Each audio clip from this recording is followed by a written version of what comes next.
on, you guys? It's your Huggable Hipster here, and welcome back to my channel. Today, I'm going to be diving into a Soulsborne topic that was, honestly, I piqued your guys' interest, I feel like. In the last video, one of you wanted me to talk more on this. So as the title states, we're going to be talking about Purgatory in Dark Souls. I'm going to be discussing some of my theories for why I feel like there is a reason to think that Dark Souls is basically just Purgatory.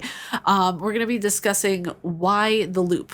Why is there a reason for this loop? You guys can tell me if I'm wrong down in the comments below, but I looked and I didn't see any mention of any other YouTubers discussing the concept of Purgatory in Dark Souls. So, I mean, not to toot my own horn, but if I'm the first to talk about this, then it makes me kind of happy. Now, if we're going to be discussing Purgatory, let's discuss what the actual definition of Purgatory is. Purgatory, an intermediate state after death for expiatory purification, specifically a place or state of punishment where, according to Roman Catholic doctrine, the souls of those who die in God's grace may make satisfaction for the past sins and so become fit for heaven. 2. A place or state of temporary suffering or misery. Now, if this isn't Dark Souls, oh my goodness gracious. There's a lot that we can see with the concept of Purgatory within Souls games, even in Bloodborne. Oh my god, is it in Bloodborne? When we look at a Souls game, we always come back to Firelink Shrine. We always come back to the Nexus. We always come back to the bonfire. The Archstone, whatever you want to call it. That is our kind of saving grace, the one place where we cannot be touched. Even though other enemies try to, they don't. If we yeet ourselves out of there fast enough, they don't touch us.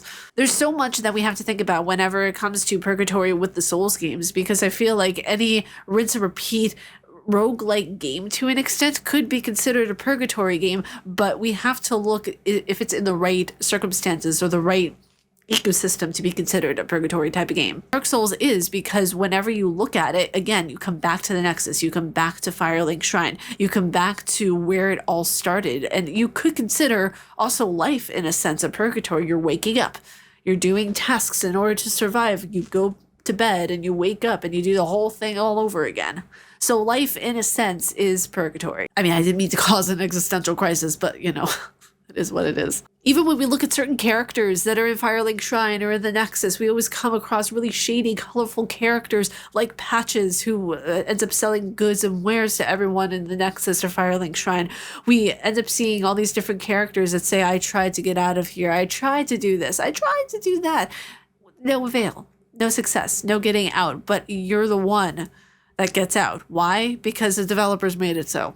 Why is it that these characters are here? To remind you of your inevitable death and destruction, basically. Because they're kind of these pinpoints, or I don't know, pins in a board, if you will. Every NPC, every character that you meet is a reminder of the fact that you will die and have to start over again.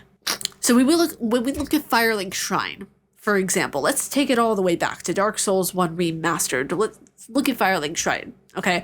When we see that game and we see this kind of weird NPC taunting us to an extent and saying, oh, you're never going to get out of here, you're never going to do it, he ends up going crazy and he ends up killing everyone in his path, and you're better off actually just, you know, killing him whenever you get there, just pointing that out. He looks for certain items and he's looking for his own way out of Purgatory, but alas, he never gets out because he himself is mentally unable to get past where you kind of have that aha moment. Even though the developers are like, well, we're the main character, we're playing it, for all intents and purposes, there are other characters in the game just trying to make it out of Purgatory too. That's why I believe co-op does so well with this game, because every Soulsborne player out there is just trying to get out of Purgatory. You have boss battles. That's why I believe, at least, you can only help a player with the boss battle, you know? And it kind of goes in hand with life too. Whenever you have big things that you're really nervous about and you're really struggling with, you can have people there to help you to overcome those really big life battles. The bosses represent life battles of such magnitude, of where if you can ask for someone's help, that's okay. There's nothing wrong with asking for help. If you decide to do it on your own and take it on, that's incredible and you should pat yourself on the back. But just know that, at least for me, and this is my theory, that since these boss battles replicate how life's struggles are, it should be unjust, or it shouldn't be something like anything wrong with asking for help, asking for a little bit of life co-op, if you will. So when you're asking for co-op in this game, whether it be from an NPC or a real living, breathing human being on the other ends just helping you with a character, I feel as if that is the true connection of players in Dark Soul. We're all going through Purgatory together, and we're all helping one another out, trying to get out of Purgatory, whether it's to create a better life in the game for the end goal that we need to meet, or making a better life for one another. We fight the very thing that held all of the corruption, all of the greed, all of the ickiness that is in life. King Alan took all of the souls and became something truly incredibly evil. When you devour evil, and I'm going kind of philosophical here, but when you devour evil 24/7, 365, 100% of your life is evil, you become that. You become that in which you practice. You become that in which you devour, so to speak. So when you're devouring good on a daily basis, and you're providing good acts of service and acts of kindness and trying to be there for people just the way you are there mentally for yourself, that will bring you wholeness. And that's why I feel like world tendency is such an important factor when it comes to Demon Souls, because you can choose those in-betweens. You can choose to be good, you can choose to be evil of great either ors, or you can choose like little in-betweens of, well, I'm somewhat a neutral black tendency of a world, or I'm somewhat a neutral white tendency of a world, or I'm pure black tendency, or I'm pure white tendency. You could go with extremes, you could go with mediums, and you can create your humanity through world tendency. And that's why so many times I will say that Demon Souls is the greatest Souls game to ever exist, because it allows you to get out of Purgatory in a way that actually seems realistic for the player. But when it comes to Dark Souls, and when it comes to, the 3 Souls games that lead up to it, you are given not world tendency. You're given something a lot more interesting than that. You're given these storylines of where you could turn the world to dust, or you could make it something that it was always meant to be. The world in Dark Souls was always meant to go back to the age of man, the age of darkness. And so many times during the game, I felt like there were different characters trying to gaslight you into making different decisions, which is what the world is. You have different people making decisions for you if you don't take control. You have different people who try to take control of you, or you have people who try to help you along your journey, like Patches. Patches tries to help you along with your journey. As manipulative as he is, he gives you the freedom of choice.